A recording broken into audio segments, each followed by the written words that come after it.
Hi, my name is Keisha Lang, and I'm from the Savannah Chatham County Public School System. And is this your first time at Transfinder? Yes, it is. And how did you like Transfinder University?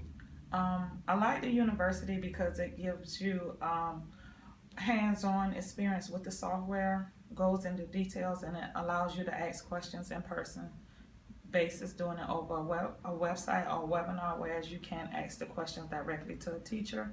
And I think that person in-person communication is very important.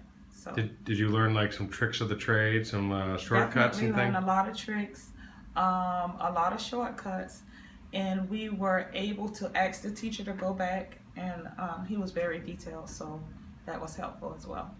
Anything else you want to add? No, I just think that, well, yes, I think it's great that y'all offer the university because a lot of softwares don't offer that piece. So you're trained by somebody who knew it, who trained you based off of what they knew. But at the university, you get more in depth with the software itself. So that's the part I appreciated most about it.